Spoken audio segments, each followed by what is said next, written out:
Oh, that's weird. Oh, is that what's going on in this world? In this world of ours. Okay.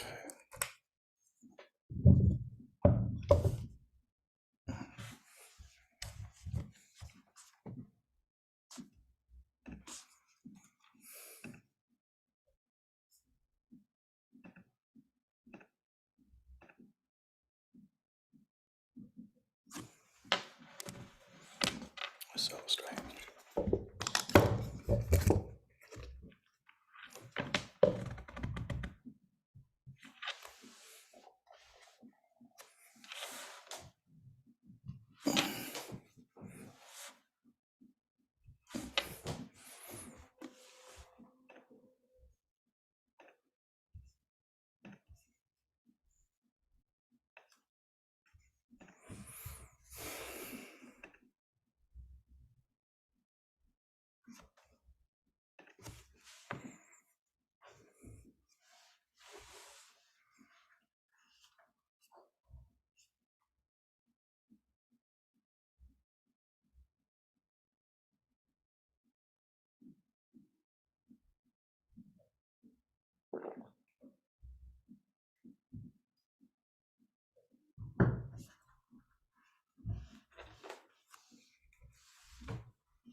Good morning.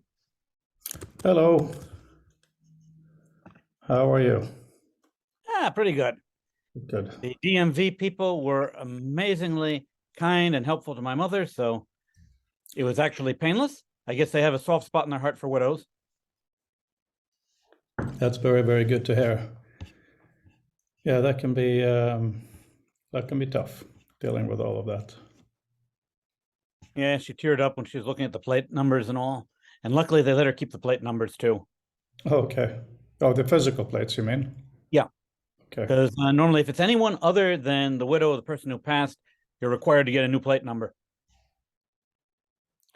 Oh, so on the same car or what? Yeah, on the same car. Oh, okay. No, I didn't know that was a. You see, if you want to keep the plate number, what you'd have to do then would be to treat it as being a vanity plate and pay extra fees in order to get them to assign the plate number that was already assigned to the same vehicle so they wouldn't have to send you a new replacement plate. But they won't do that to the widow. But otherwise, they'd stick you for the fees if you're any other relative. Oh, okay. That's different. Hello, Mark. How are you? Fine, sorry about that. Of course, Zoom decided it wanted to update before playing, so all done. Anyway, I'm here now. No, sorry, I've been a busy week. I've been doing a major refactor of this big document I write for Tinderbox, which is rather sort of consumed my week, but it's overdue. In fact, sorry, to a complete aside, but Peter, you don't use the Tinderbox Backstage, do you? Yeah. You do. You might take a look in there at the thing I've uploaded, but I've rewritten everything. I've done a massive sort of hood up on all the terminology and stuff to try and help readers and users. I'll look forward to downloading that and give it a once over. Yeah, it's only 18 years in the making. Sorry, back to the task at hand. Anyway, yes.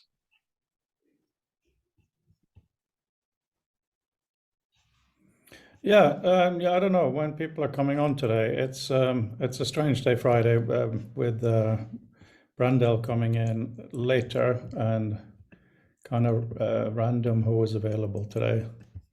But I actually sent out an agenda today. I'm wondering. Oh my God. Hi, Adam. That's just so shocking. Still connect. Right, here we go.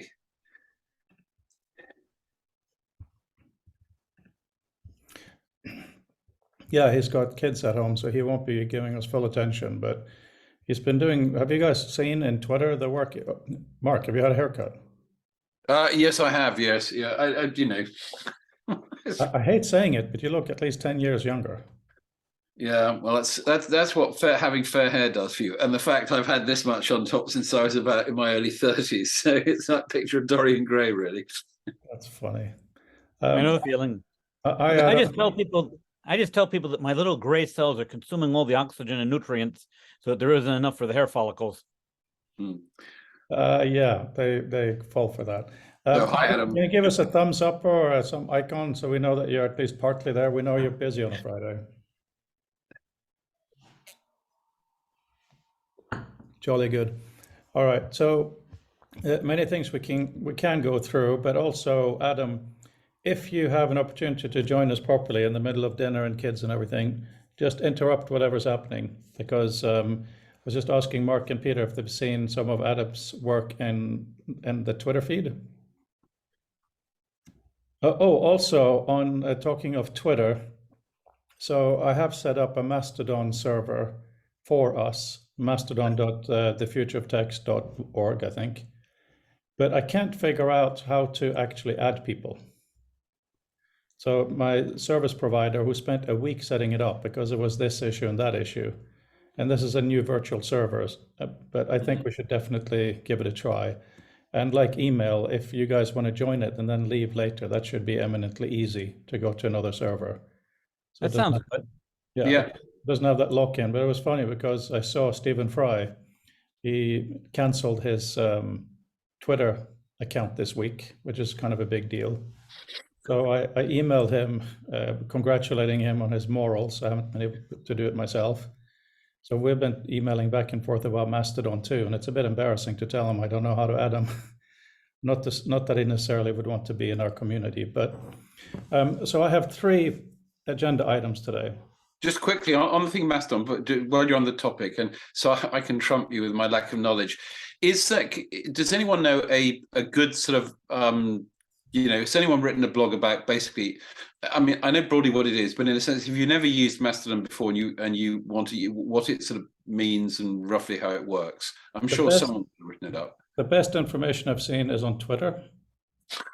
But it's basically microblogging, slightly different than Twitter, but this is actually the 3rd agenda item today, because I saw an article in The Atlantic on the death of social media, obviously a little overhyped.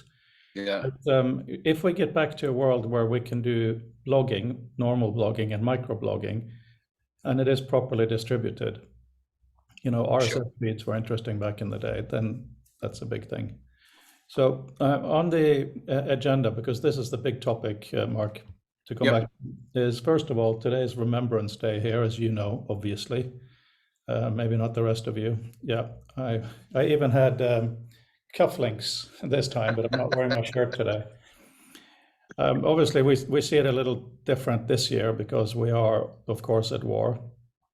And we went to Edgar School today. All the students were out, all the young ones, for the service, including silence, 2-minute silence and all that. For the whole entire service, not a peep from any of the children. Ages 4 and up. That was quite impressive. They clearly have instilled in them that's what's happening. And before this call today, Yvonne here was supposed to have a piano lesson. So it was all about coordinating time. And I came home and the house was quiet. And I asked him, why aren't you having your lesson? His teacher is in Ukraine and there's no power. So even though they took Kherson today, the suffering that Russia is imposing on the country is something we shouldn't forget. And also today I had lunch with one of my very oldest friends. He's had a brain cyst. He's fine now, nothing lethal or anything, but it meant that he has some ongoing pain, and also it slowed him down quite a lot. He's not in any way unintelligent. He hasn't lost his intellect, but he's lost his ability to quick repartee and to kind of see that. I mean, we're all slightly old, other than Adam on the call. So just, to really remember that our agility that we have now is not something to be taken for granted. And I'm so grateful, Adam, that you're here, because one of the things Adam has done is go against convention and now we're into the second part of this, the AR bit, because, no, that's the third, whatever. What Adam built that I've tested on the Oculus Pro is a way to have a paragraph of text floating in space. Nothing new so far. You can use gestures to go forward and back, works remarkably well. But one thing I want to do is to be able to do gaze tracking, because imagine sitting outside on a cold day, not having to use your hands, you can still read. That'd be cool, right? But what he's done that is so remarkable is that if you do a certain press on the controller, wherever the text was in the room, it freezes. Mm-hmm. So you can, sorry, there are 2 modes. One of them is it stays in the room as you would expect with AR. It's locked to a wall or whatever, right? And then you click a button and now it's locked to your view, like a heads-up display, which should be really annoying and bad, but it's actually really pleasant. So I think I like the idea in that it also does another useful thing, that if you're reading something and in essence, you want it to stop moving around and sitting in front of your eyes because maybe someone's walked in the room or something. So it's useful in both modes, to my mind. Yeah, I think, Adam, again, I'm so grateful you're here, because when my former professor and friends asked me, what is the future of text? I would say this is definitely one aspect, that you have that kind of control. Because before playing around with this, who would have thought of that? To have the option to make it a HUD. And I really now want us to experiment with HUDs, especially for AR, like you have a toolbar or whatever it might be that's there. Gaze tracking plus a HUD plus things in the room. It's just absolutely remarkable. So that's really good. And then I just I want to show you guys one thing. Mark, I'm sorry, you have seen this. I'll try to be quick. I think it's an important topic. So on the issue of sharing a bit of information from a document, like our book is 500-600 pages now. It's over 100 megabytes, even though it doesn't have that many pictures. There is the question of Jim, who is sometimes in our group. We had a discussion earlier this week on, he had some political thing and he was all excited about this and wanted to share it. And I was thinking about all those emails we get from friends that has a long PDF article. What are we supposed to read? Right, this is a really interesting and bigger issue. This is not solved here, but we looked into the whole issue of when you read, select something and highlight, and then like Mark and I have been experimenting with, it's a light highlight. It's not a big heavy yellow. You can still do a big heavy yellow, but that means that you can start marking up a document for someone else. And yellow calls your attention to something, but it certainly isn't pleasant to read a lot of yellow text, right? So that becomes interesting for that discussion. And then the question is, if you do that, maybe there should be a command to export to email or whatever, only the pages you've highlighted. So it throws away everything else. So you get a special binding, right? Oh, definitely. That's a great idea. Yeah, thank you. I really like this because I mean, and you know, it links back to this. It was a fairly long thread that Fred and I had about, but I think it also gets to the heart of the highlighting thing. I think a lot of people get actually, because of the salience of colored highlights, they sort of get hung up on that aspect. But in a sense, this is at the heart of what you're doing. You're right, whether it's you're referencing it for yourself or for somebody else, and to a certain extent, the color is, and that sort of thing, is a stylistic affordance. So I found the discussion we've had along the way to this really, really interesting, because I think it's made me think a lot more about annotation, and you know, and how we can or should be doing it in a broadly digital age. It doesn't mean we can't write on, you know, the side margins of a book or something, but what of the old metaphor we need to take forward? In other words, what are we doing as opposed to how are we physically doing it? Yeah, and these are really, really difficult things, because at the end of the day, usually we end up with something ridiculously simple, but we have to go all over the place. And that's why I was so stressed about our VR excursions. That's why I had to take time off. But, you know, Adam and Brandel, particularly right now, are actually doing those crazy excursions. So we can, I mean, what Adam has invented is a stupid little thing, and that's why it's genius. Lock it to eye, lock it to space. I think it's fantastic. This thing here becomes more complicated because one of the use cases I have is just friends sending me politics, but the other one is you, Mark, sending me an hypertext article. Many of the hypertext articles are just really badly written and boring, but you will have, I'm assuming you would have highlighted for something for me to read, but it may not necessarily just be that page. Maybe I want to read a bit further. So the question of how you go in and out of it is a big issue. And in terms of the coloring of the highlight, like we did experiments with that earlier in Author, Mark. I remember many, many years ago with Bruce Horn, and it's such a memorable thing. We were talking about on the Finder desktop, when you select an icon, it didn't highlight it, it darkened it, remember? Right, and the way he said it, and he was the one who wrote the first Finder, so for that to come from him was just such a memorable, amazing thing. So when reading, this is, if we follow the same logic, you get this thing like that, and if you fold it, whatever's highlighted shows up in the folded view. Yeah, I'm talking, but okay, come quick and say hi to everyone. Not now, I can do it in a minute.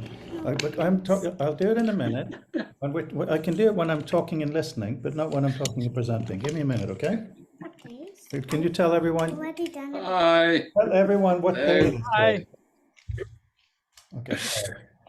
Right. Okay. So this already kind of works in Reader, but it's an extension. But so here is the thing of when you're sharing information the other way, you know, the way that us academics, there you go. Can you close the door, please, darling? We cite. And citing and linking, I think, is really quite rubbish. Anyway, so as you probably know, in the reader-author relationship, when you copy from a Visual Meta PDF and paste it in author, you paste it as a citation. You all know that, right? Mm. So that's all very nice for people who follow my entire world. There aren't that many people for some reason. So here is the thinking, and I've really, yeah, anyway, let's just see what you have to say. Same text as you saw earlier, it's copied. Currently, that is copied plus the Visual Meta. The Visual Meta here is just BibTeX. That doesn't even say Visual Meta, it's just the philosophy, right? This is how, when it's pasted into author, author knows to make it a citation. This is actually what it does, as in I copied the bits and stuff. Now, if you copy from reader now and paste into Word, I'm just going to go back 2 slides. Hi, Brandel. Hi, Frode. We're going to go into some cool AR stuff based on what Adam's done, but I'm just doing a really quick addressing thing. You were lucky enough to skip the boring bit. So I was just saying that currently, as I think you also know, between reader and author, if you copy and paste, you paste as a citation. But if you copy and paste to something like Microsoft Word or email, you just have the plain text. The use case here is somebody reading something and wanting to share. Earlier we looked through sending the PDF with annotations and stuff. Now we're looking at citing. So here's the simple thing. Currently, this is what the clipboard looks like for author. It has the BibTeX to turn it into citation. But if it sends it to anything like mail or Word or whatever, it just pastes this. So what I think we should do to make this more universally useful, oh yeah, first of all, by the way, the document name is hardly ever included as metadata. But when it comes to desktop operating system level, it's kind of crucial to know the document name, right? Even if it's a gibberish name. So that's going to be included. But also when you paste, you should have the quote marks. And this is where I think it gets interesting. What we can do is things like this. We can have it look nice.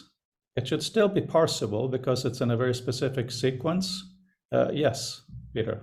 Yeah, since names change, could we also put in there a hash of the document's content?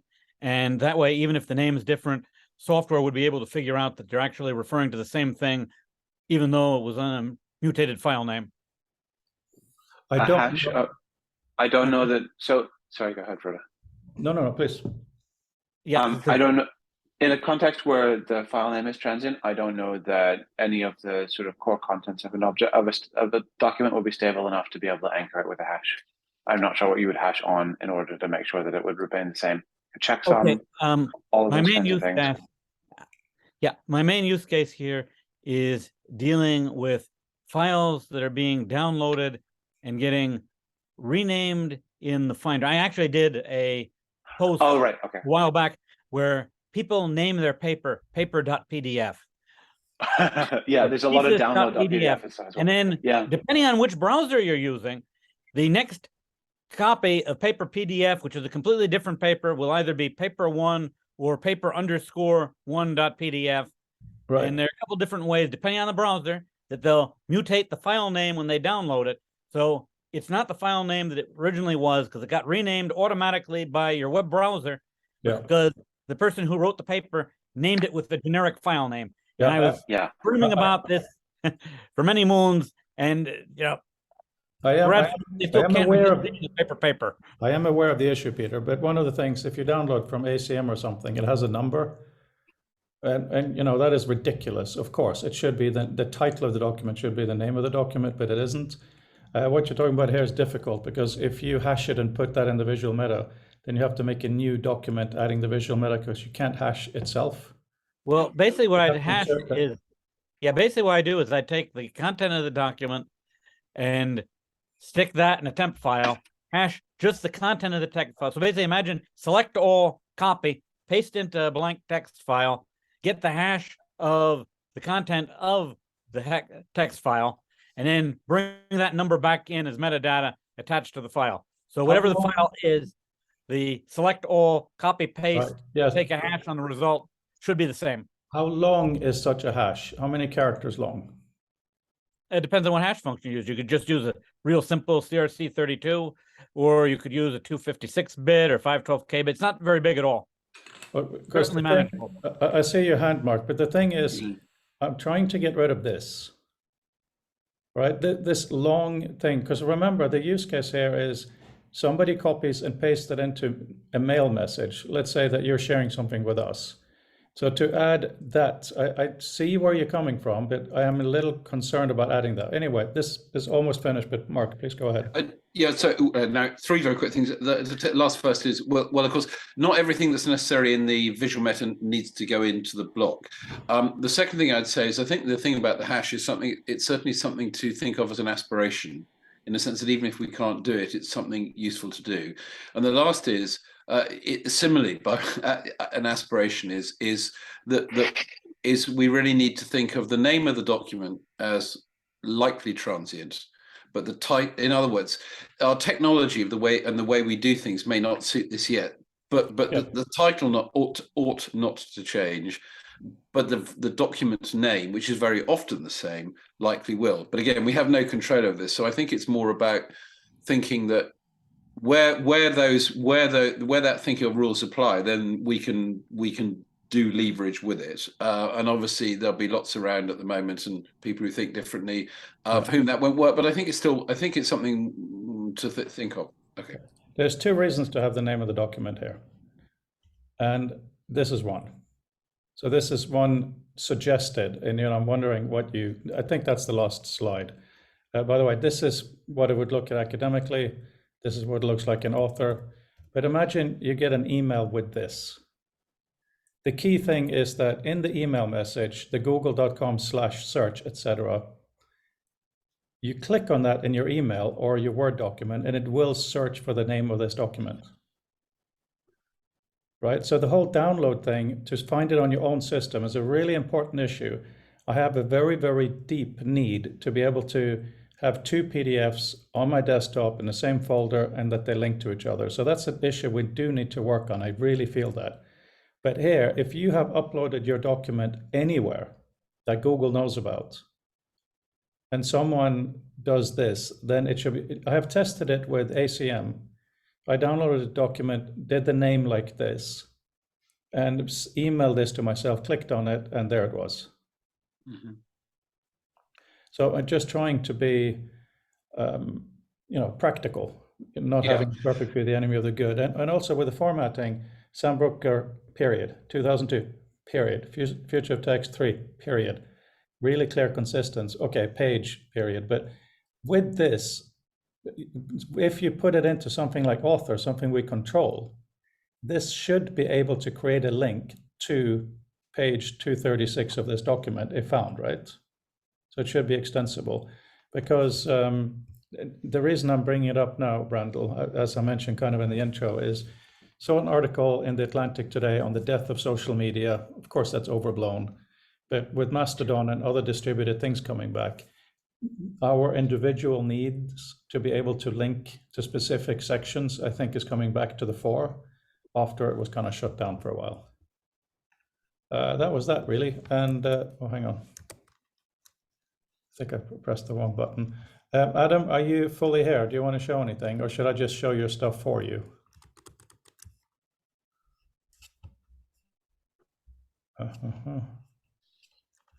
I'll just show a screenshot then from, because have you seen this, Brandel, on Twitter? So what, Yes. Yeah, have you tried it? Have you had a chance? No. Okay, I'll tell you what it is, because it's so ridiculously simple. It's genius. When you first put this through, you do a gesture to go paragraph to paragraph, but the text is locked to your view, so it's a HUD. Uh-huh. And that's actually really comfortable to read. It's interesting that Adam tested this, but if you do another click on the controller, it's locked into place. So you can toggle the reading mode, and of course you can then kind of scale it. So you can put something where you want it to be, and it'll follow you or not. Very, very interesting. Would I be thinking that, if for instance my visual acuity wasn't great, that effectively where you're drawing the HUD thing, if necessary, you could put a bit of opacity behind it? I mean, I assume in a sense that's stylistic sugar. It's not an engineering complexity.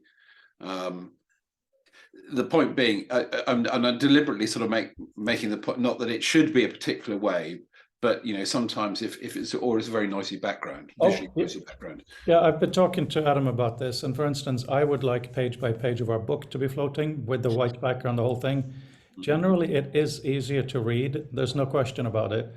But this experiment that Adam did completely upends that because it's actually quite nice. Yeah. So options are super important there, but interesting. So it's fascinating that you found it tolerable. Most people I've spoken to really despise headlocked anything in AR, and they and believe that backing on text is a must-have. So that's really interesting to hear that it can be beyond even just tolerable, but a pleasurable experience. Yeah, it's incredibly fascinating because I can understand people saying that, but like in a computer game, you have a HUD all the time. So from a gamer perspective, it's one thing, but also I got really excited because I remember Björn, whom you've all met, he pointed out that we really need a lot of oxygen if we're doing brain work. So I absolutely prefer to sit outside, even if it's cold. But the thing is, if I'm reading outside, my hands get cold, and to read a book or something with gloves is a bit stupid. So therefore, the idea of sitting with a headset, putting a hat on, having my hands in my pockets, being able to glance to the side, and it is, the text is where I want it. I try to lie back, it's in front of me. I sit up, it's in front of me. It's insane. Yeah, guys, please go ahead. Yeah, when you're moving on, you said you could toggle the mode.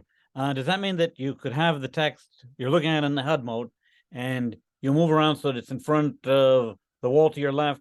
Could you toggle it to stay put there, and then it would no longer be attached to the HUD, but it would still be where it was, and then you could reattach it to the HUD if you wanted later? Yes. Yeah.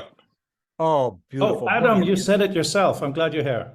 Brilliant. Yeah, but I'm juggling 3 kids here, and it's Friday evening time. I'm 1 hour ahead of you as well in the UK.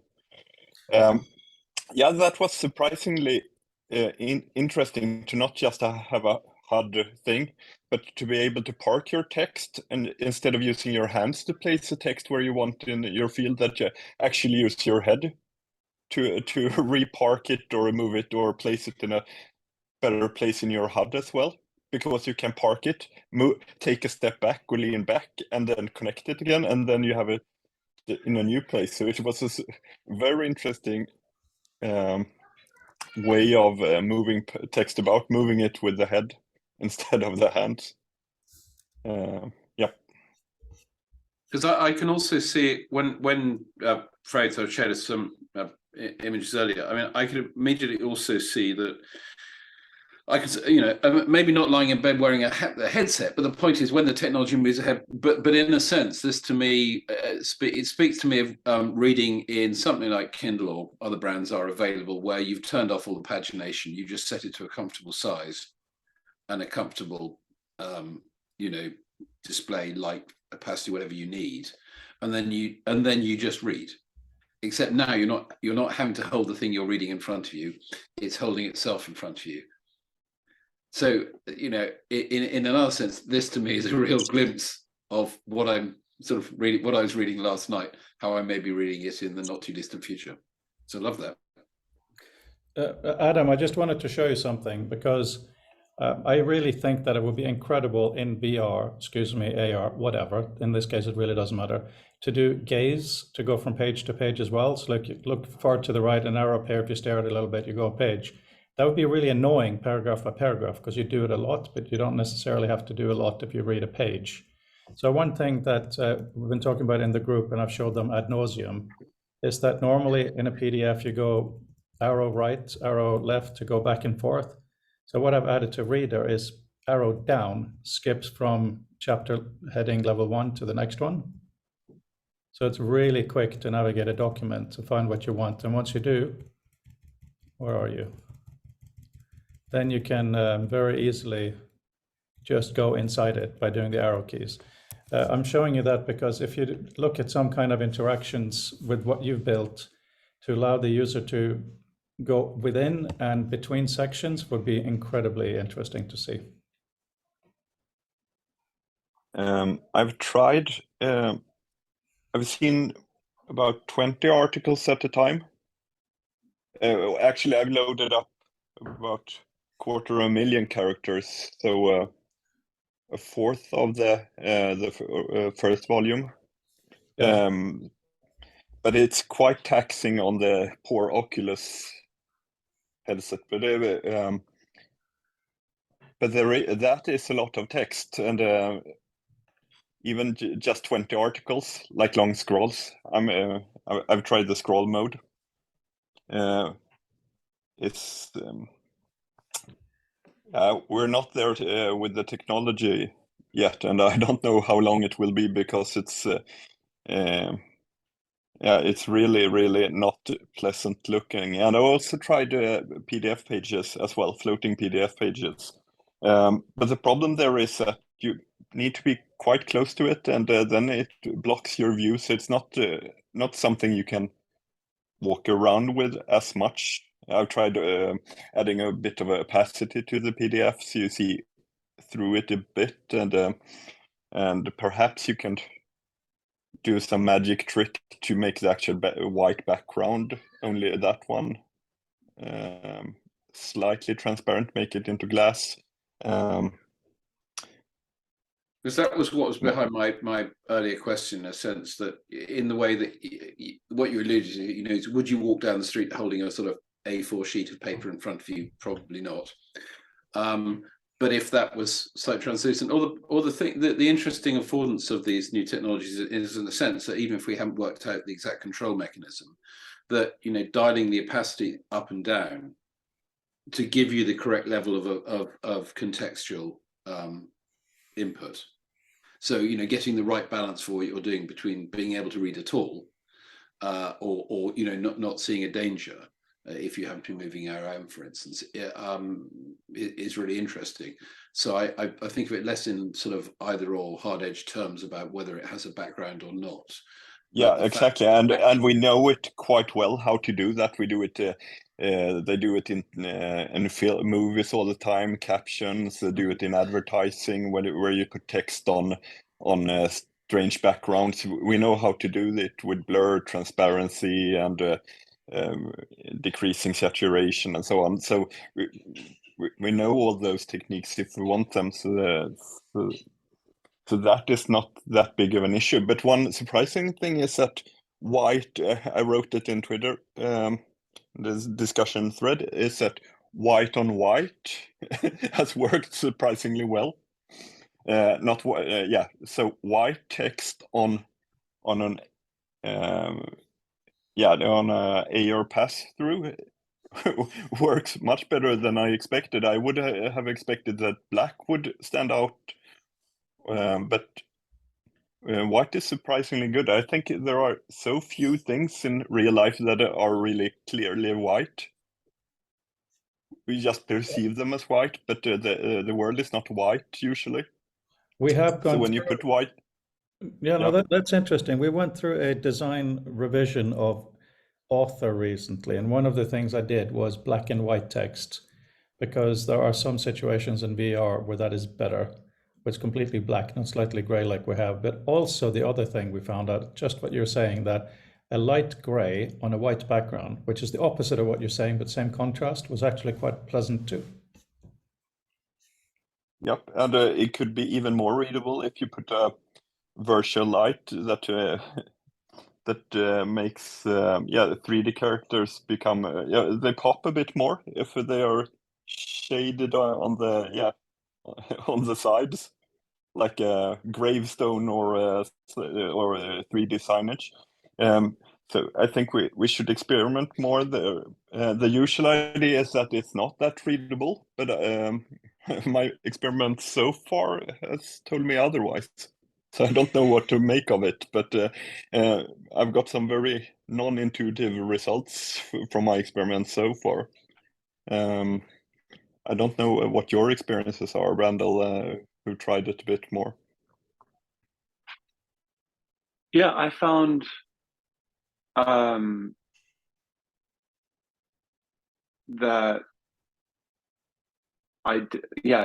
my experience is when I tried white text, I didn't like it. When I tried headlock stuff, I didn't like it. Maybe I need more time with it. But yeah, I mean, the point about white is that white's not real. White just represents something existing at the top of the dynamic range of either the sort of designated output system or the designated input system, being your eyes or camera or a display system. So white only exists within a certain reference point. The more photographically minded may be aware of the concept of f-stops, and the sort of the display dynamic range of a monitor can be described in f-stops, but we don't because it would be embarrassingly bad. And a camera typically has what, 7 f-stops up and down in terms of where you're looking at, whereas the human eye has something more like 12 or 14.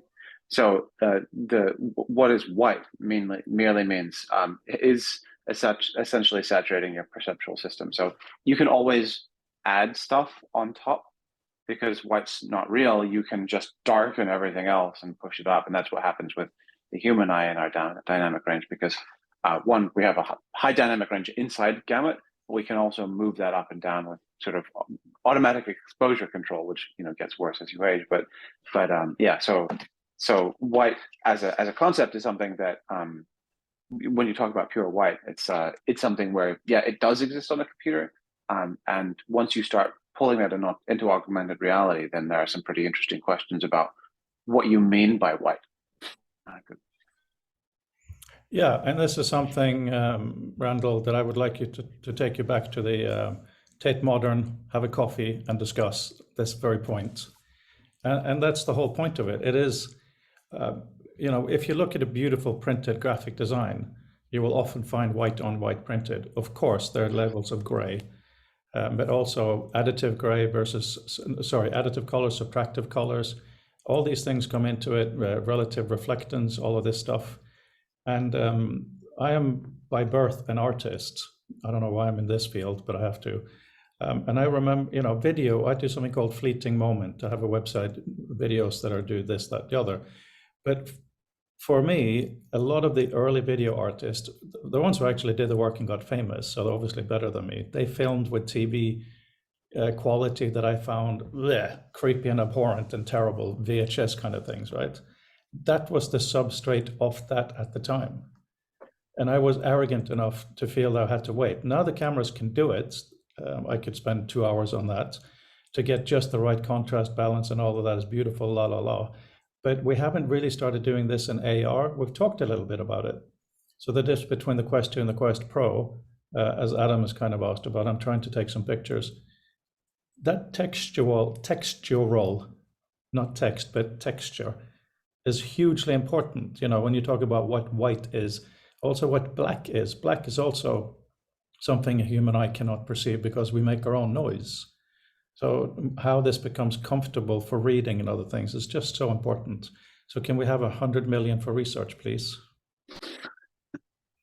Yeah, it's something that it's been deeply interesting to me as I've been contemplating the future of web pages and believing beyond merely sort of whimsy that the textural qualities of background sort of regions and the textural qualities of text is going to be essential. When somebody has a steel, an embossed steel H1 versus a gold one versus a plastic one, and what shadowing and shading do to one's appreciation for visual separation. I think these are really important questions about how we comprehend those things, because right now in Quest, for example, all of the 2D elements are unshaded. They're essentially like monitors, where monitors are purely additive color. They happen to be a black screen that is emitting light, so that they're all emissive. But I don't know that that's the best thing. Another thing that happens once you get out of view of those is that they bleed very badly.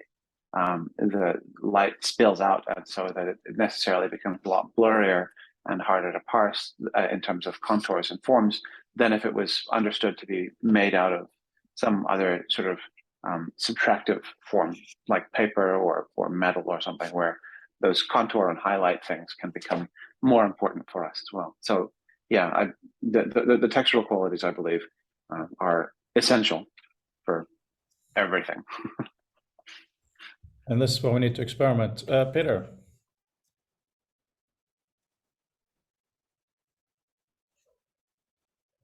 You're still muted. Sorry about that. I've seen a couple apps that will take in a photograph and extract all of the colors from the photograph and compute a palette based upon that. And that could be a good approach to finding out what colors we'd want to be using for our HUD text. I can't remember exactly where it was. Adobe had a product, came out like after Shockwave. There was like a little cross-platform framework for building apps, and the tool was one of those. And I can't remember the name of it offhand. But it was like a color management system, but it was in this Adobe framework package that would let you... Cooler, K-U-L-E-R? Yes, that sounds right. That's it. Yeah. Yes, I think that's it, Brendel. Good memory. Yeah, sir. it was really cool. Yeah, this thing about where we're going now is just so wonderful because, for instance, foveal vision we talked about a lot.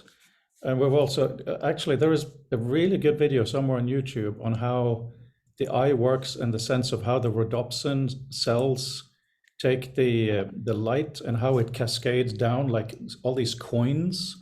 It's a very mechanical system that obviously has to be replenished incredibly fast. But if we look at these things, like when you stare at a word in a book, particularly book, after a while, of course, everything else gets a bit blurry, or rather we notice that it gets blurry. How amazing will it be once we can start playing with that, right? So we now are looking at the word Elon Musk because he's the funny guy, right? And we just stare at that, and that can mean something. If the author wanted to, picture of him can appear behind it, or the word can get a little bit bigger, and then we can have lots of lines going like a work of art pointing to different things that have to do with him. So we're getting into complete psychedelic stuff, which was what the early days of computing were anyway, right? The PC will be the LSD of the new generation, right?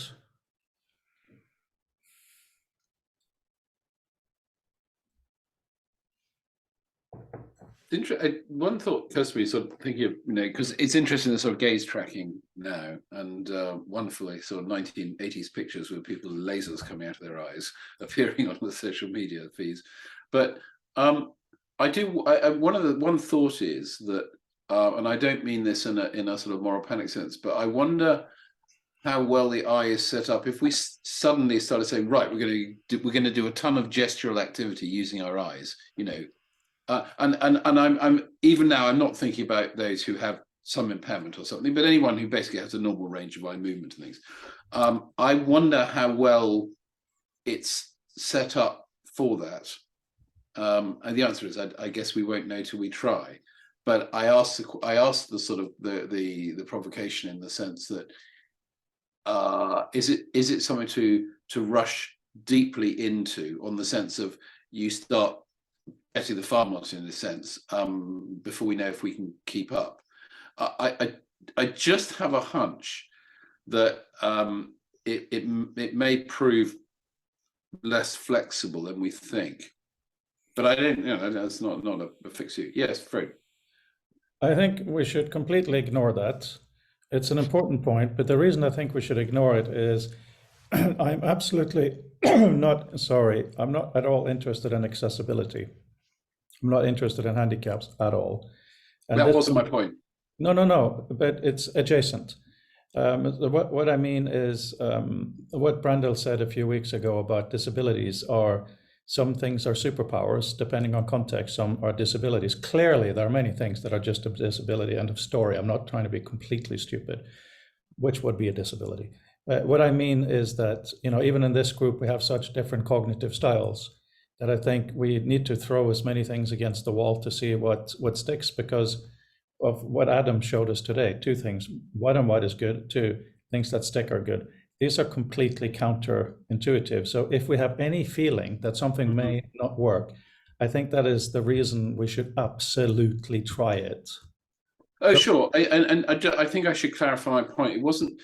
It wasn't glass half empty at all. I was thinking it from the context of just, well, if I spent 2 hours moving, I don't know, blocks around a puzzle with my eyes only, would my body thank me for it? I mean, our eyes are very finely tuned. There are It's not primary going to be sensory only though. That's the thing. You're going to read on your watch, your computer, your VR, your TV, your paper, your book. It'll be part of a mix, right? Yeah, but I'm trying to avoid the binary arguments being constructed. All I'm saying, and I see Adam has his hand up, is just that it's just something to bear in mind. I don't think it's a reason not to do it. Absolutely, we should test it. But I would be cautious about being over optimistic or rushing into to basically predicating something on a large amount of that. Anyway, Adam has much more experience. I'll let him speak. Adam. Something that would be interesting to use eye tracking for is text selection.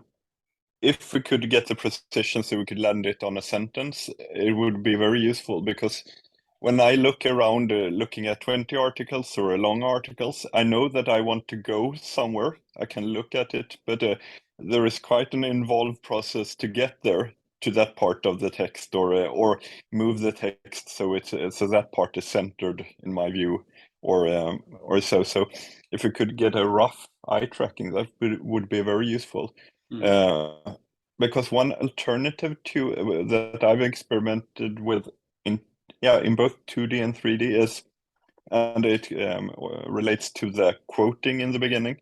I really like pulling out text from the text instead of highlighting, pulling out the text and maybe a few words, and also you could highlight in the highlights or highlight in the quote if you want to preserve a longer quote, but highlight something inside it is very useful if you want to put emphasis on a word or a phrase or so. And then I like to pull out text and comment on it, write my own comments on the side. So text selection and pull out quotes. In magazines, pull out quotes can disturb the flow a bit, because you don't know where they come from. They are nice and they can get your attention, but they are usually just inserted in a nice place and to get your attention. But pull out quotes for intellectual work could be very useful, to have it on the side or floating in front or at an angle from the text, so you have your own material or others' material there. Yeah, over. Thanks for that, Adam. I just added to this whole idea of the citing outside to make it rich text, so that you would keep any formatting, including highlights. That's a good point. Yeah, but it's not just rich text. It's your highlights, your bolding of someone else. Yes, exactly. Of course, that's rich text.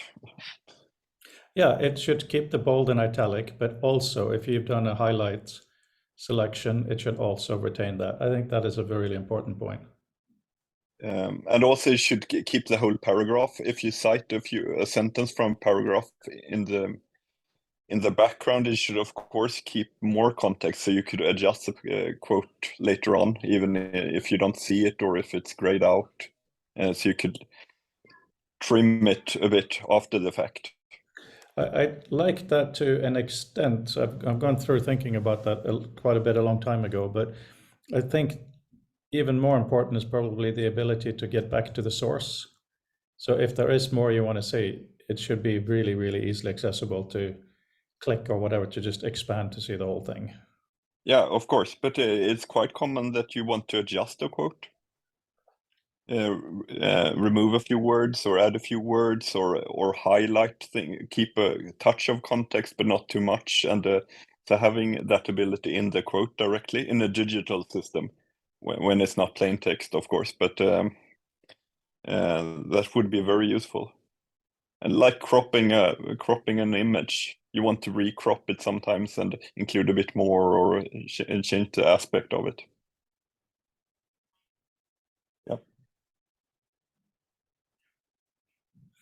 Yeah, yeah, that's really, really interesting. I mean, were you able to see the presentation I did at the beginning of the call, or were you running around with the kids?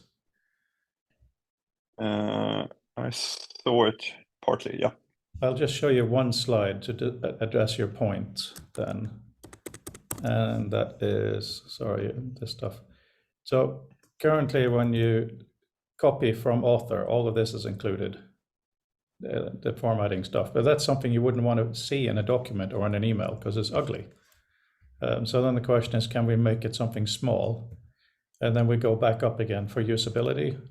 So it would, of course, be useful in this plain text copy into an email or whatever to also have some 3D information, ideally. Like if you had it from your view and you found it important that the bits of annotation you had around this, or even the view, it would be really nice if that could be beautifully encoded right underneath there. But then, then we start growing into the how much stuff are we going to show and how little can we get away with. Because this Google link here, that is purely so when this is emailed, the recipient, once having read this, or if it's in a normal Word document, click on this and you get the original, if it's available. But what you're saying is finding a way to encode so when they open this, they get more of the person who sent them this context as well. That's interesting.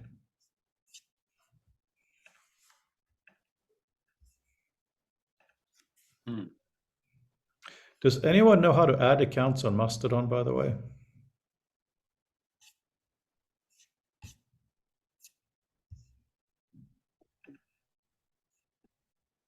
We do have a Mastodon server, and I can't figure out how to add anyone. Yeah. To add, not to add, but you mean to add to link to the Mastodon main, or to? Because there's Mastodon's federated, obviously, you know that because you have your own one. But it's also possible to link those back to the sort of the master server as well. But you're just talking about, okay. No, I'm talking about both that and also if you wanted to be on it, for instance, how do I give you an account?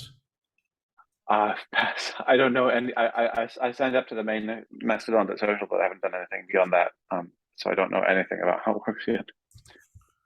But how did you do that? Where did you sign up for the big one? Is there a sign up button? There was. This sounds like explaining the web in the 90s to your relatives. No, it's trying to explain it to ourselves. It's worse. No, what I mean is that Yeah. it's a reminder that it's not obvious before the fact. Yeah, there's a create account button on Mastodon. Yeah, there's a create account button on yours, Frode. Where? Down the bottom, it said sign up. Username, email address, password, confirm password. I agree with the server rules and terms of service, and then sign up. Maybe because I'm logged in. I don't see that. Hang on. Oh yeah, it's of course. logged in. You'd have to look at it in a private window or something. You should be able to see what other people would see. Yeah. I can't see that. Well, do you want one of us to share? Shall I quickly just share a screen, Fred? Oh yeah, but hang on. We're Google when it's not logged in. And then you can just see. So you can see that? So there's a sign up here. Yep. I see it. Yeah. Okay. So if I click that, there we go, and it asks me. That's just on my system. Go ahead, Mark. You get to be number 2. Let's try. Oh, I can't call myself first. Stick with us, like. Well, the way things are on Twitter right now, you can call yourself Jesus and be verified. No, well, I was going to say, well, you haven't managed to acquire a parody Twitter account yet. Yeah. Okay, guys, do you want to sign up and see how it looks? Because then we also need to find out how to link it to the main so people can find us. And Adam, imagine if we had a Mastodon client in your view space, huh? That those little things you show, because you're showing by paragraph, that could be Mastodon posts. That would be incredibly interesting. Yeah, maybe. But it feels like tech for tech's sake a bit to me. Well, So with the Mastodon thing, sorry, Adam, go ahead. No, I don't have anything meaningful to. But isn't the idea with Mastodon? I have a Mastodon account from 2017 when it first showed up. show off. But the idea is that we could, I could use that and subscribe to you, regardless of which server you are on. So, do we really need accounts on your server? No. If Isn't- you have one, you absolutely don't need it. No, not. Yes, I think that is exactly what you say. Of Alright, course, so- your server will have a curated view of like the community members that you picked out that you can show. But that's it, basically, I think. Yeah, I mean, yeah. Brandel, do you know how I make this Mastodon server visible from the main one so people can find us, or should we not make it findable? Should we just keep it small for the whoever wants to use it? So the answer to the first one is knowable, and that I believe it needs to be a bidirectional agreement. I have seen that the main Mastodon account refuses to link and synchronize with far-right white supremacist groups, and so I presume there must be, and I think that'll be a pretty easy bar to clear.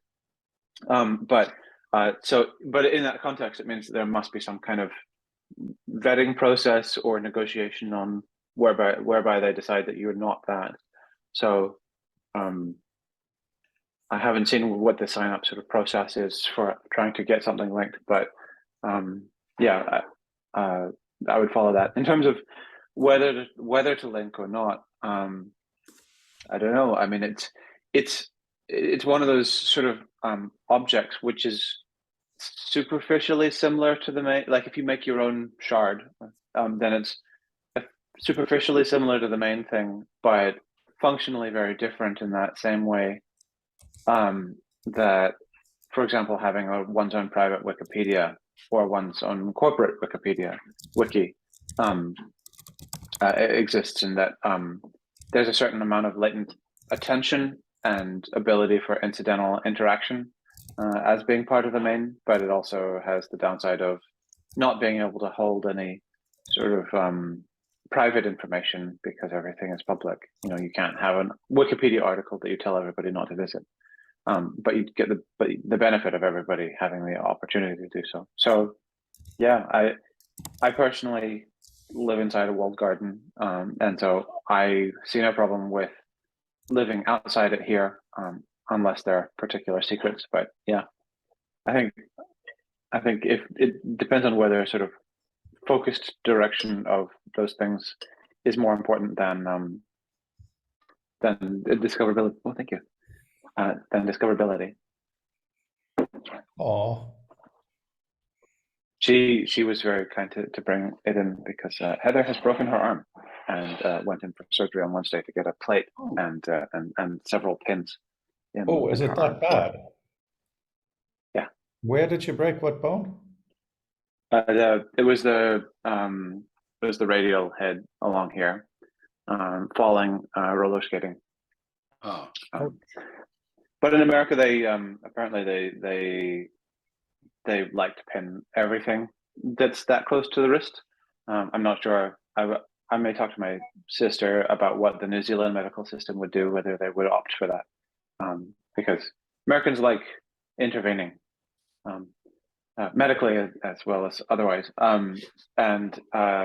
So I'm not sure one way or other what we would have done in New Zealand.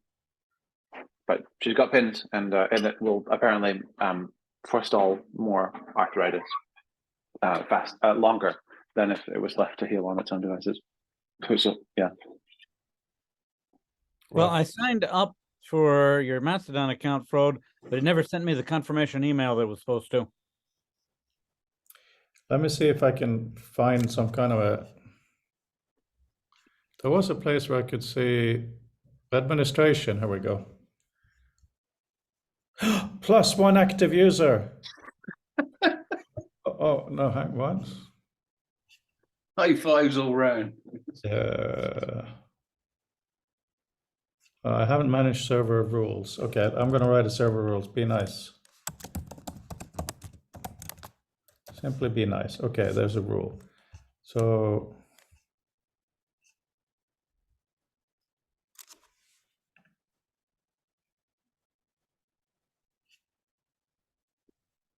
there's 0 pending users. Location all. Peter, yeah, you're here. You exist. You're real. Wonderful.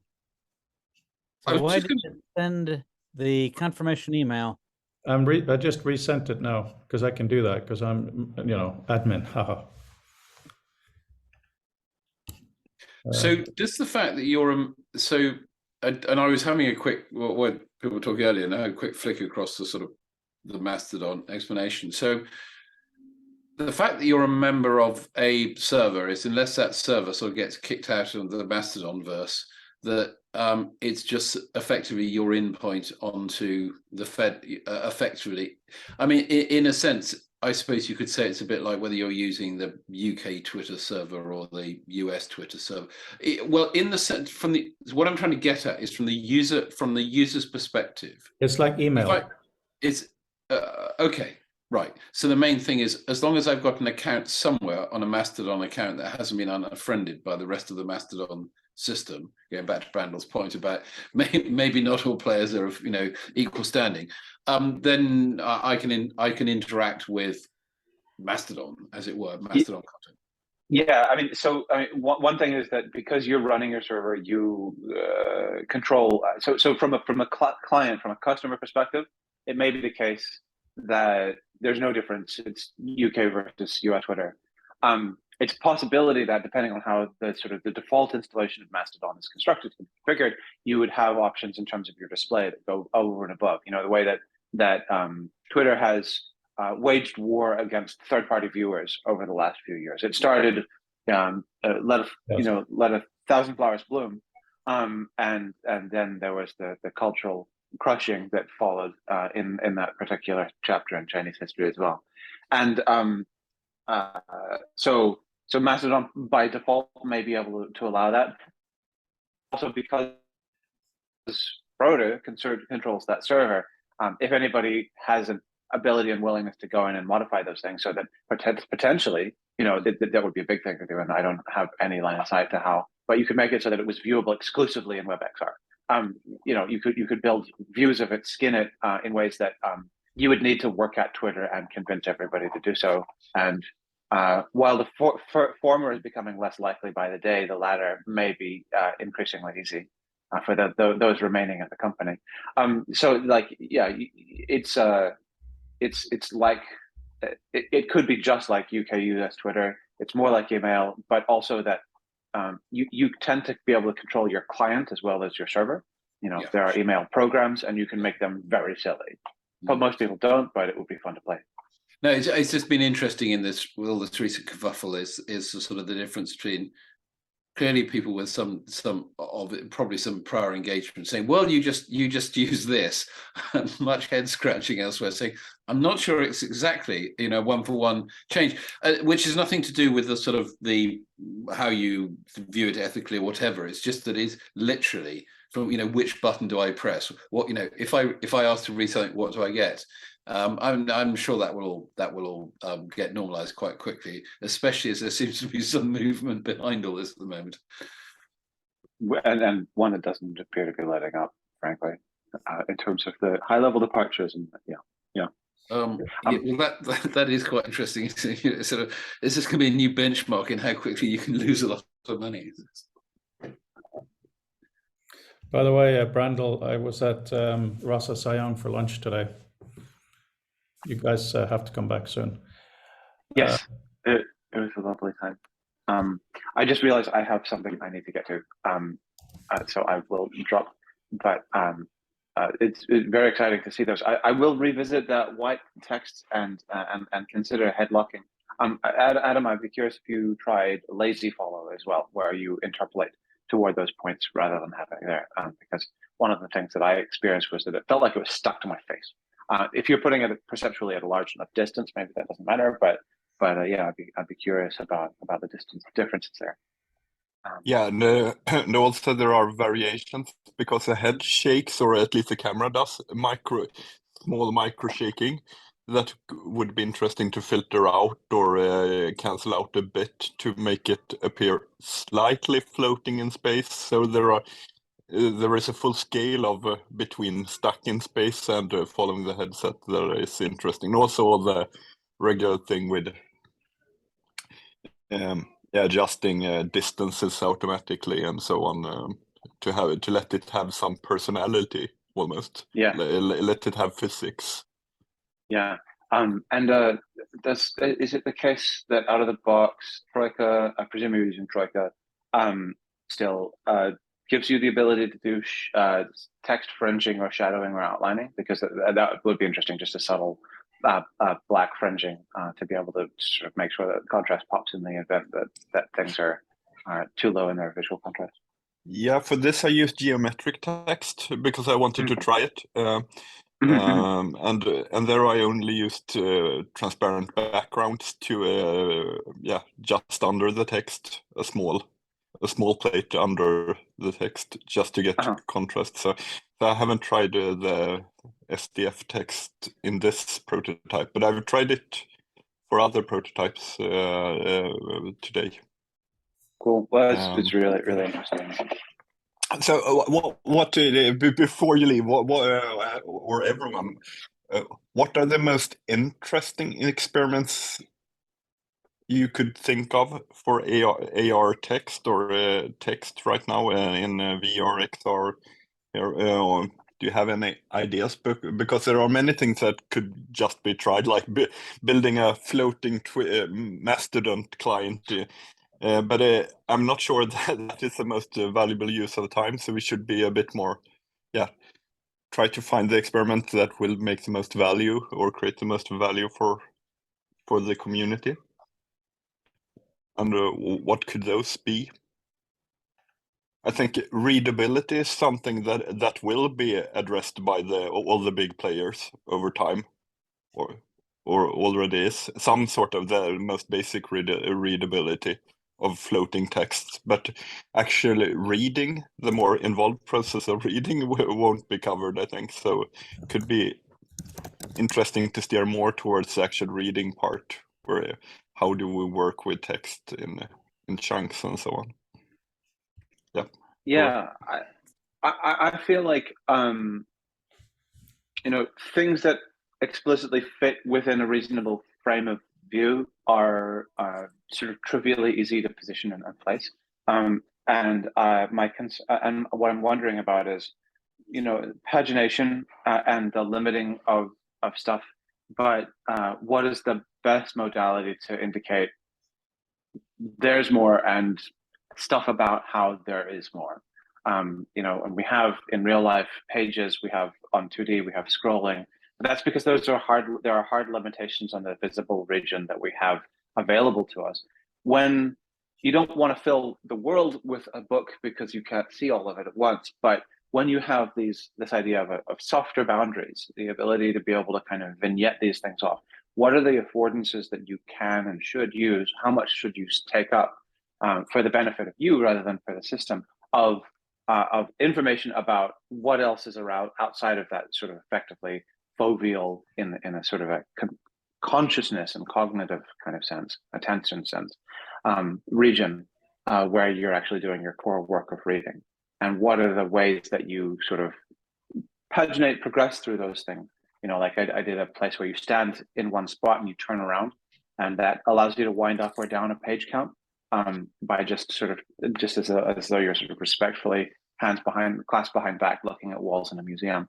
I'm curious about what are the appropriate ways of dealing with more information than you can show, and just being crazy with it as much as possible, frankly.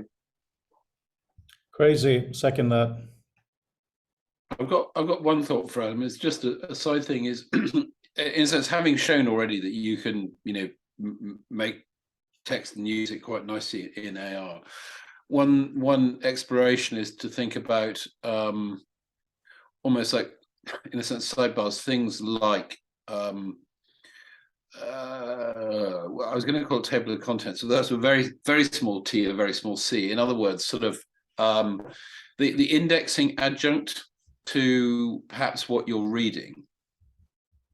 It might be drawing together a number of documents and allowing you to effectively switch between them in a way that in due course might be done gesturally, but we can't do yet.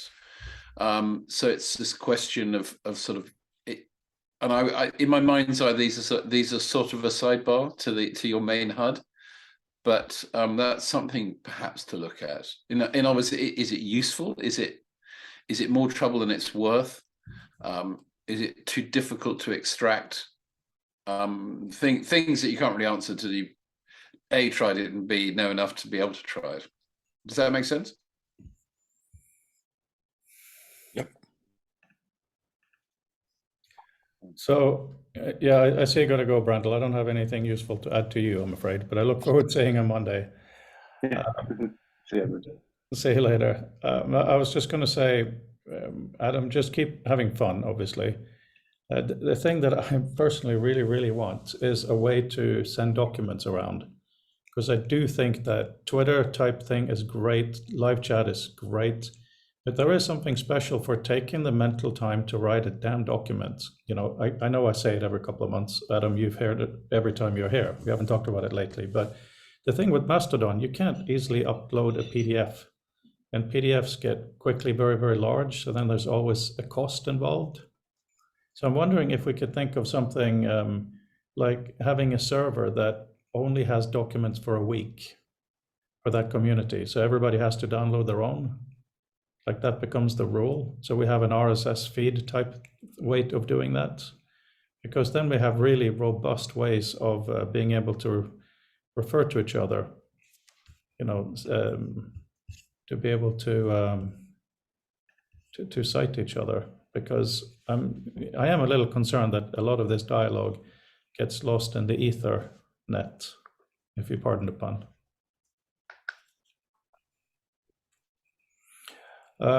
Yeah, so Adam, I have the Quest Pro here, and it's really fun to test. So thank you for updating. And guys, you can all, if you go to our website and you click on the to view in VR. Adam test is one of the posts, and I keep updating that as he does new stuff. So I can play. Well, I mean, some of this most recent stuff presumably needs an Oculus Pro rather than the legacy Oculus. I haven't got one. I've got right, Quest okay, 2. sorry. So that I see the word in black and white, but it's in a way it's good to have not the best hardware, because then you have to be creative, even more creative too. That is true. Yeah. I mean, like SoftSpace also was black and white, but that was a black and white pass-through that was modified to make it softer, slightly warm, and slightly less contrast. But I do have to say, you know, I like putting this on. I still have to do the pulling it all the way back, and you know, it's still slightly faffy, to use the English expression, but it is less confined when I am in that space. And I would work a lot more in immersed if it wasn't for the fact, and you know, we talked about it, it can be turned off, but my hands get laser pointers. If I just want to type at my keyboard, just leave my hands alone. You know, give me my screens, but that's not right there. So it's really, really bizarre. And I'm also seeing more and more cool VR applications. One of them, can't remember his name right now, or the system I invited to write a piece for the book, which he did, which is in. Maybe not on the one that's uploaded, but they're doing all these experiments, but they really do come generally from very nerdy people who have no interest in the visual aesthetic of things. And that's absolutely fine, but to also experiment with the aesthetics on the level of the kind of whiteness and things we talked about earlier is also really, really important. I just don't see that happening. It's more, I've got a technical ability, I'm going to do a thing. I mean, Adam, your tests about putting a PDF in that space, it will be interesting, I think, if there was an affordance to crop, because for instance, the book has quite large white margins. That could be an interesting thing. Or maybe not crop, but do transparency to the outer 15% or something, semi-transparent. But also, I really would like to be able to read a PDF one page at a time and, do that either with hands or controllers, or even just moving my head until where it's comfortable, click, and then it stays there, and then I can move around and read it. I honestly think, let me show you guys this. No, not Facebook. Go in here.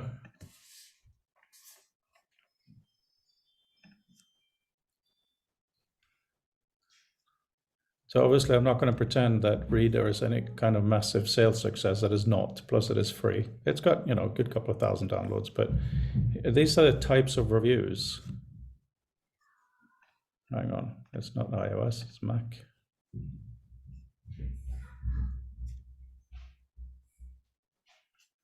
Blown away. Here's one that's got an issue.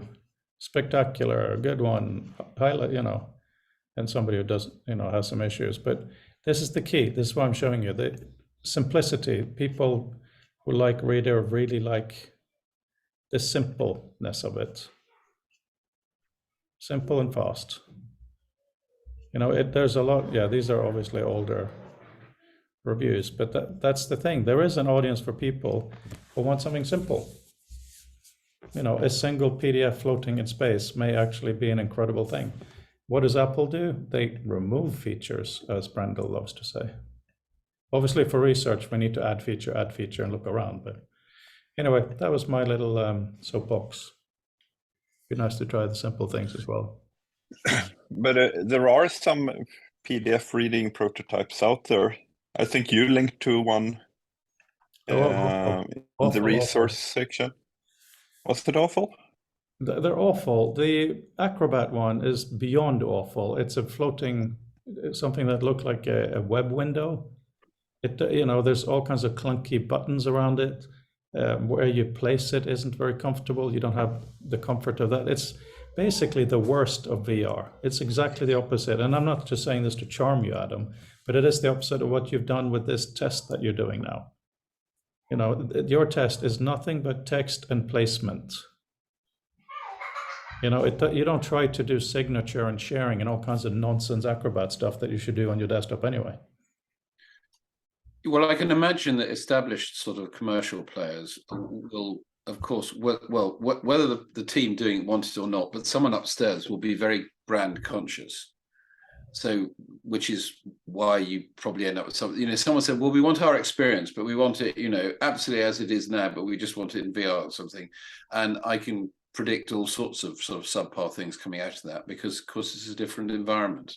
And if you lead by what you force in, you end up with some Microsoft style packaging, where there's far too much to read and none of it makes any sense.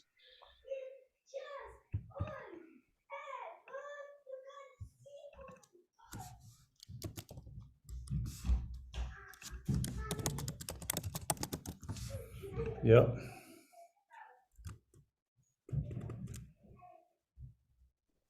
But I think, pretending to be your boss, Adam, not for any other reason, because obviously I'm not, but if I was managing a research team, because you asked the question, inspiration, I would tell you to go into opposite directions at the same time, obviously alternating.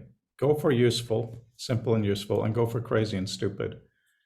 The whole idea of physics and stuff, if when you're reading some of the letters fall over randomly, why not? Right? If maybe the color changes on how aggravated you are when you're trying to read. Obviously, we don't have proper eye tracking APIs available, but you can imagine if someone's reading something and it's being tracked, and judging by the eye movements, they're just not getting it. Maybe extra help, or the visuals change, or it gets bigger. But then also entirely trippy stuff, like if you move your eyes too quickly, it becomes a force and it just makes waves on it. Just do whatever you want, I think that's really, really cool. And every once in a while go useful. That is how we should do the research, isn't it? Go crazy and go good.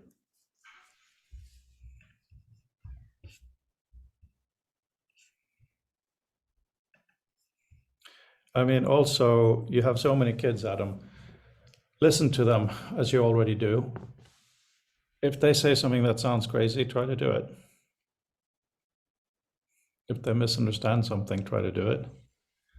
Yeah, they try to steal the headset when I do a thing, and they want to build labyrinths. They want me to build labyrinths and take my time to do that. So I'm not really sure. I can't really take all ideas for them. But one thing we have in common, both me and them, is that working with hands in VR, doing things with hands, is really the things that has all of us most excited. To paint in the air, to build things out of hands directly, and all the text work with hands that I've tried so far, or other hand like the puzzles or so on. The only app that I could stay in for hours in VR has been the Cubism puzzle. So for some reason, something in that app has nailed something for me in terms of concentration and I don't know what it is, but I'm looking for clues like that. Funnily enough, it's interesting you said that, Adam, because I've had a sort of similarly used, because I got a couple of small apps just to sort of try things out first long, and I still find myself playing with Puzzling Places, which is just doing sort of jigsaws in 3D, as it were. But it's quite fun because you can turn the whole puzzle over, you can rotate it round, and you end up doing an awful lot of manipulation with your hands of putting the piece in the right place. And that's definitely something where, well, as we're doing a normal jigsaw, time flies. Anyway, I'm very conscious of Peter has his hand up. As I start talking with my microphone muted, boy, I think I'd have gotten myself conditioned to automatically click the button first. In a completely unrelated research domain, I want to touch on something really nifty that I came across. I've been using NewWeb for literate programming, and the latest version has a slightly modified approach to macros I never saw anywhere before. Normally, when you're doing a function call in a programming language, they'll just have you have a look in the chat, say, 1 second. Let's say it'll be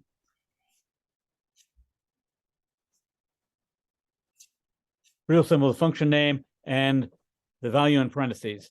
Now, the old style, now there's some some programming languages where instead you can do add.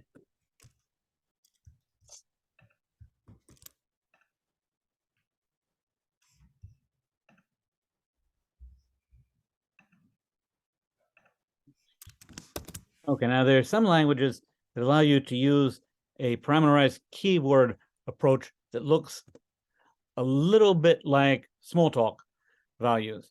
So you'll have to have the key with the colon after it and then the next value. Up until I never saw anything that was really different than these two approaches. Now, there's one other. Some languages allow you to dispense with an initial set of parentheses. So you could instead simply type add 3, 4, and it would take the values after it, assume those are the arguments, turn them into a list, and feed them into the add function. NewWeb was a macro system, so the approach that it originally took when you were invoking, well, first of all, in NewWeb, all the commands start with an at. So you can escape delimiters that are normally used in a language.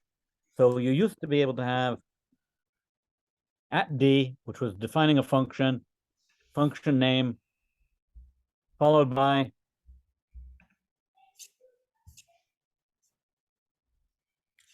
the content expands to. So that's the normal definition. Then that would be invoked in your code with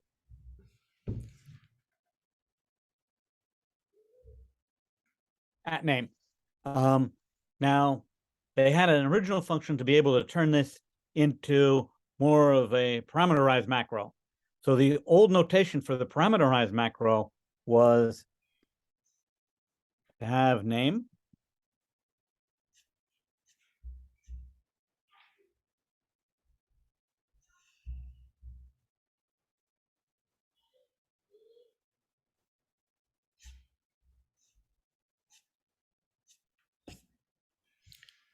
I'm not sure if Okay. I can follow, but okay. Okay, now the old style was based on a standard function call where you'd have your parameterized values with the comma between them. Now, here's the thing that it does now that I never saw anyone do before, which is really nifty. And that's a pattern matching approach. So at D means define a macro. Name can be whatever. It can be multiple words too. So you can have a multi-word name.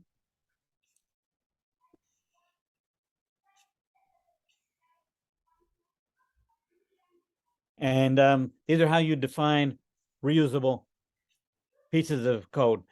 Now, the nifty thing is the new approach is the name.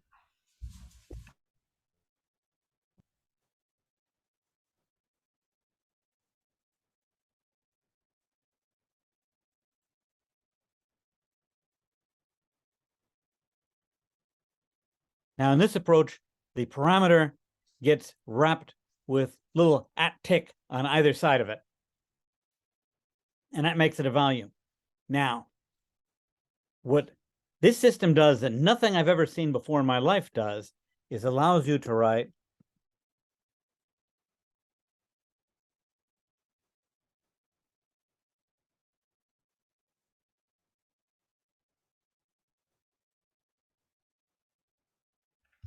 and the contents between the little @tick things can be anything that you're typing in. In the initial documentation, it will put the text that you wrote in the definition. We'll wrap this up in a second.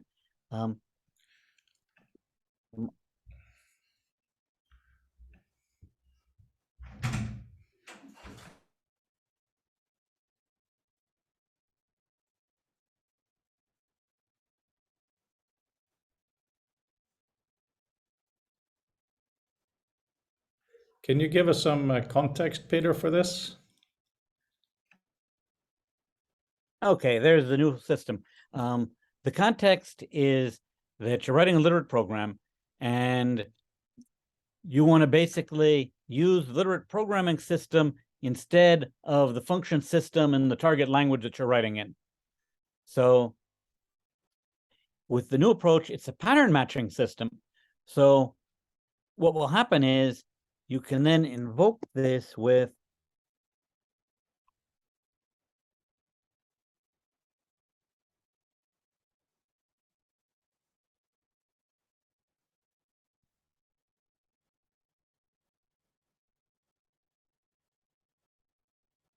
just takes a minute to type this in so you get a sense of what it's doing.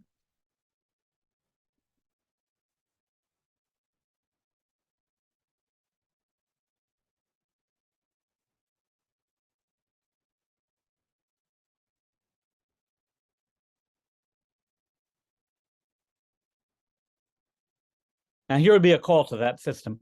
And if you notice, we're using those little blurbs of text from the definition as delimiters, allowing you to have an English representation of that function call. So that other text could be, let me give something that looks a little bit more realistic. Let's see. Add, create.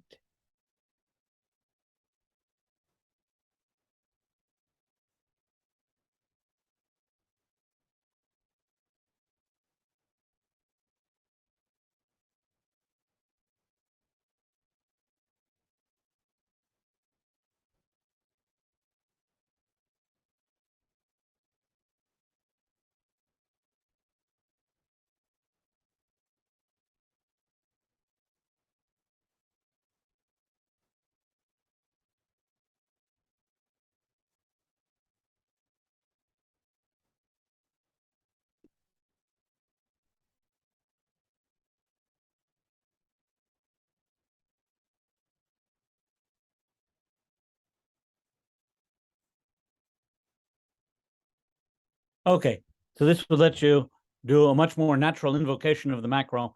And the idea again with literate programming is so that you're thinking in a high level abstraction instead of the underlying programming language. But I never saw a macro system that took that approach before, of allowing you to have basically a sentence with a couple cutouts inside of it, and then it would match the overall text of the entire sentence when it's being called in order to find the values. And inside of the function, you would simply represent the values as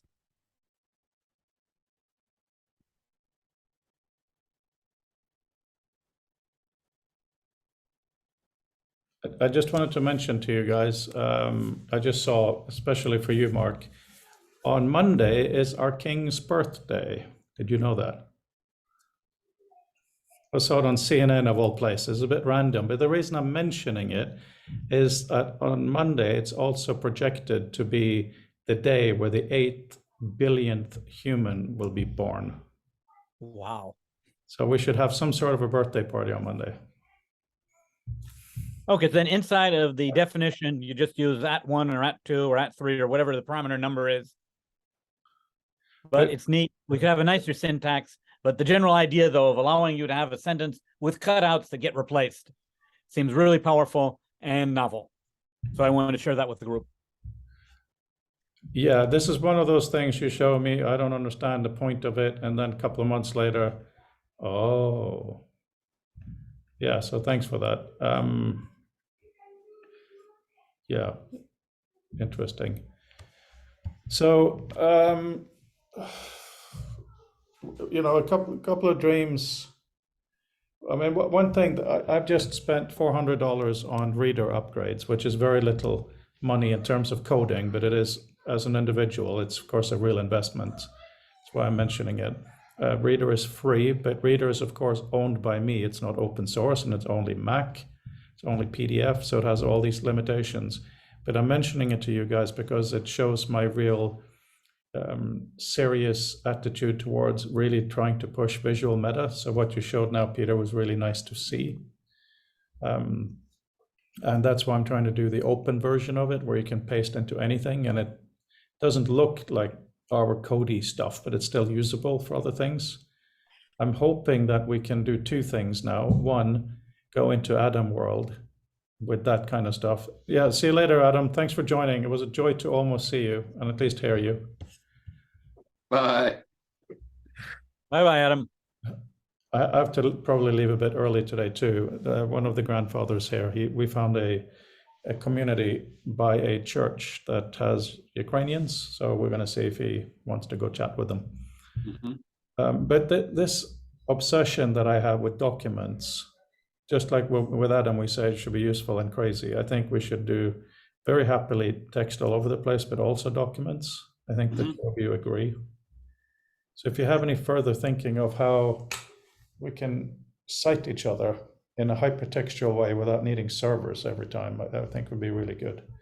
And I do feel that the Atlantic article on why social media is dead is overhyped, but I do think this is a good time to push that approach, that documents talk to each other. It occurs to me, listening to your comment about the fact saying, okay, so for understandable reasons, Reader is not open source, but thinking on what you showed at the beginning of the call, we're probably getting to the point now where it may be easier to go back and rewrite basically the concepts, because you could say one of the value to society at large of what you've done, whether or not whatever happens to Reader, is that it's a necessary exercise to go through, or the combination of author and reader, to get to the point to be able to say we can do this. I mean, I alluded to the fact earlier that I think of the long to and fro we had about highlighting, but what it got to at the end is something actually quite simple and elegant. And it reminds, but having done that exercise, it's easy to remind ourselves that, okay, so really what we're not arguing about colors.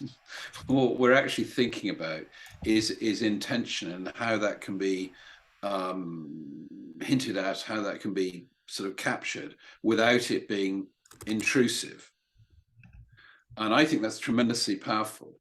And it's also going back to what you're saying about sort of citing. It's also helping make the point that there are all sorts of ways that you can look at things and say this might break, that might break, or something. But to step back and say no, but what's basically being improved is, if not citation immediately, the opportunity for citation. In other words, if these ideas are taken up and used more widely and in a consistent fashion, that's actually a net gain. Because one problem I always think with citation is everyone at one and the same time says it's a really useful thing and then says it's completely broken and it's rubbish. And the join between those two things isn't made enough. And so I think there's an interesting sort of opportunity to go back and actually perhaps, in a sense, describe the author and reader journey, what a better word, now with a bit of hindsight of some of the things that have come out of it. Because when you're doing it, you do something, you spend time and money and effort you put in, you don't know if it'll work or not, you hope it will. But it's also given some time being able to look back and said, right, this bit has worked. Even if it doesn't work for everyone, but the point is this concept, as shown in this bit of software, can be shown to work. It doesn't have to be done in this software. Yeah, sure, yeah. Here is an example. I think that's a tremendously powerful story to tell. We perhaps haven't memorialized that yet, mainly because, as I say, I think it needed some time for hindsight to be able to work out what we want to say. Yeah.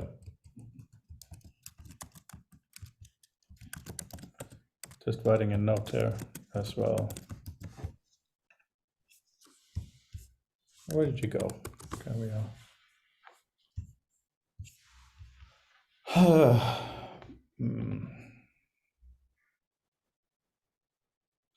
I'm a little slowed down because Barbara Tversky edited her section of the book well, of course. It took a long time, and then I pasted it in, and there's a font issue. So something odd has happened on her system. So it's kind of waiting for Jacob, but yeah, it'll be interesting to do things. Character set encoding, maybe? Could be like in Latin 1 versus. Well, it's from author to Yeah. author. So that's, no, it's just this font is a little smaller than the rest of the document, which shouldn't be possible. So, when I get a bug like this, I smile, because once Jacob fixes it, he's fixed a larger issue. So. A good way to think of it, actually. It's also Like- interesting when it's like with Mac OS 13, quite a few people have emailed me saying Liquid doesn't work, which was so lovely because I know that somebody actually uses the damn thing. Yes. Oh, yes. You notice with this feature we built in for OS 13. So Yeah, it's tell the developer. That's what it is. Tell the developer feature. Oops, it didn't work. Yeah. So Now, was that what was the update to Liquid for? yeah, just that. Yeah, but it's really, yeah. Sorry, Mark. no, I think it really interesting sort of how these little things go. There's been over in I use been a really interesting problem, because for a long time the app had a preview that allowed you to effectively, before you exported to HTML or whatever, you could basically look at a web page before you exported it, because apart from that, back when it was first added, so 10, 15 years back, everything took longer. So rather than export lots of things, okay, that looks fine. But with Transpose now, under sort of using Apple's frameworks, they've now tightened all security so that it's actually quite hard to preview your own content. Yes. Because WebKit is essentially, and I see why, because if you've got a browser inside your app and the user says, I just want to look at this, well, most users aren't savvy enough to know what on earth it is that they're pulling in, at which point, of course, all sorts of badness can happen. And I was reflecting once again, and this is why we can't have nice things. But for some reason, taking that into account, I'm wondering, because I'm saying document. So Alan Laidlaw, who may listen to this, has not submitted a piece to the book. He's going through a difficult time because of the job situation and all of that. But here's the thing. He's an intelligent guy. He's devoted to this field, and he can't write an article. Now, it is clearly not because he's stupid. If someone's stupid, the question and answer is self-contained. But Doug Engelbart had similar issues towards the end of his life because he didn't really know what he had written, and if he's going to write something new, how to thread it together. So I think it would be really interesting to do a case study of Alan and figure out how can we actually make it easier for a guy like that, and also Adam Wern hasn't written anything, who are very clever, fantastic in live dialogue, can do demos, but they can't write a document. Wendy Hall, my esteemed advisor, she said at the beginning of my thing, we're just chatting about general things.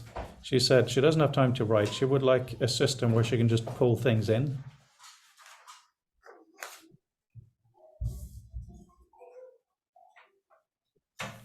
So when she said that, did she sort of give a hint that she actually knew what those things might be, or was part of the extra wish that there was also a magic thing that found things to be pulled in? Because often these sort of things, there's more to, yet more to the request.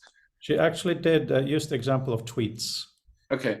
Right, and I think that was just really, really interesting. So obviously my life, like yours, Mark, has become a bit obsessed with citations, what they are, how it relates to hypertext, how we had to deal with it for our damn thesis, all of these things. So of course, a tweet is very often on a news page embedded, not pasted and copied, but properly embedded, right? Which has its pros and cons. But there's got to be some way where if you copy a tweet and you paste it in something like Author, it pastes it in a useful way. And it's also useful how you can talk around it. Well, of course, one of the things that hasn't helped the ecosystem is yet another case of us, us as people not playing nicely, is that often what you're doing is you're fighting some walled gardens owner wanting you to do anything outside the walled garden, because of course the best thing in their mind is that you come into the garden and do whatever it is you need to do there, which of course is not what we want, and is ridiculous in a citational concept, because that's not the point of the citation. It's say this is where this is, and you go find it. So that I think is a problem we haven't escaped from. So I just got this email from Stephen Fry.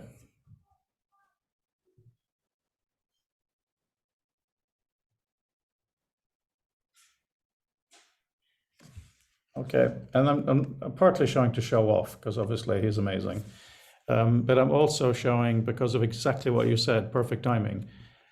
This is a time when social media, it's probably not dying, it's going to morph into something else. But I think it is a time for potential more openness. So, email is a completely relatively open system, right? And now that social media, Twitter may come back, I don't know.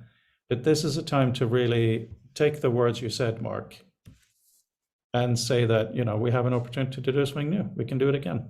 Yeah, I mean, it is interesting that, I haven't had a chance to read the, I'll see if I can find it, because if I read it on my newsreader, I can actually read the Amazon article, the Atlantic articles. But I think one of the what one of the experiments has shown is that well, humor is an exemplar, but other forms of sort of intimate communication just don't scale.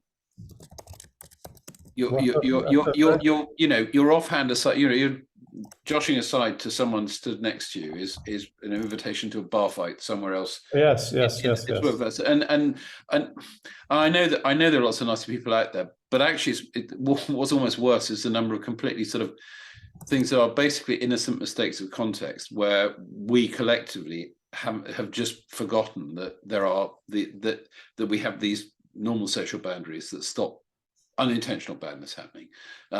Intentional badness is a whole different ball game, and yes, we've also enabled that in a way that perhaps we didn't need to.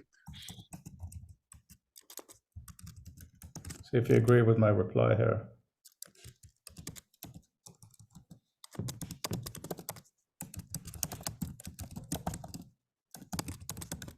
But to your point of writing, some people like to write, but it's really interesting. I was when you were showing reviews, it's quite interesting. I found talking to people, a lot of people just don't write software reviews, but not for the reasons you might think.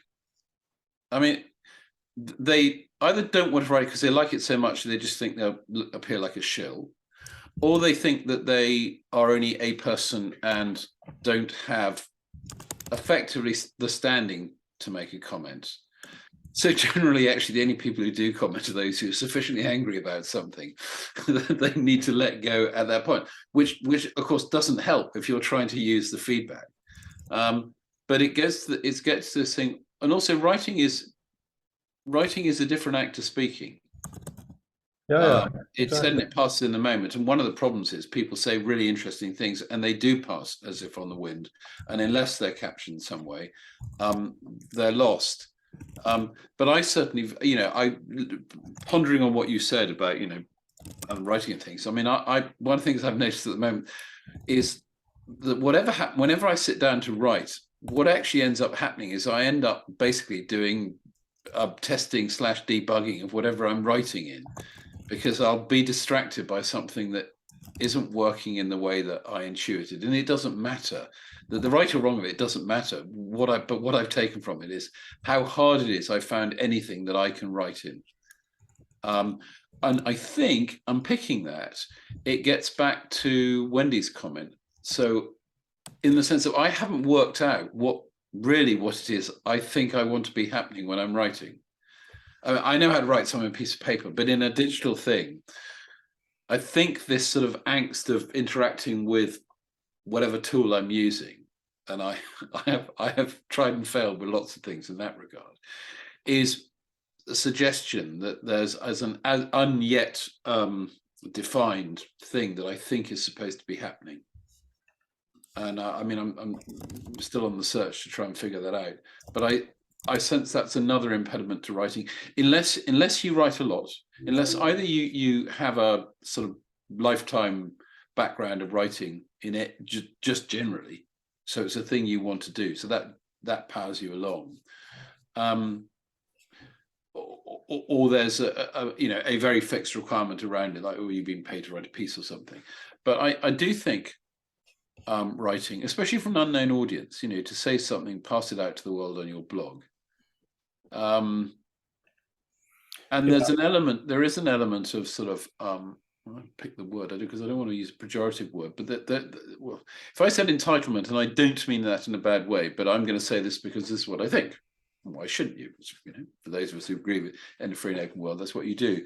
But I think for a lot of people are just slightly self-censoring, perhaps for the very reason that I just alluded to, Ray, social media, that sometimes you may say something and it's going to be read in a completely different way. Yeah, in a way that you genuinely didn't intend. And I suspect that's a limitation on writing. yes, no, I absolutely agree with that. And we just got to keep experimenting. I mean, that's what author is for me. Yeah. Experiment how to write. But I think the glossary notion leading towards writing little bits and having it easily connectable on export is useful. But I think I'm going to have to call it a day. There are things happening. But so grateful for you guys and all the weirdness and making some progress. Mark, do you have any London plans? Not at the moment. I've got a slew. I've got to go up. I've got a family up north. I've got another family gathering on the other side of the family. So I'm this side of Christmas. Seems to be we were just sitting there saying, can we have a quiet day in? So I don't know at the moment. Probably not. Okay. But never say never, because I might come up to the. If you like illustrations and sort of cartoons and things, the Illustrators Gallery on Ryder Street, which is sort of one down from, if you walk down the side of Fortnum's and go down cross German Street one more, there's a 1-block road that I think runs along the back of either Sotheby's or Christie's, I can't remember which.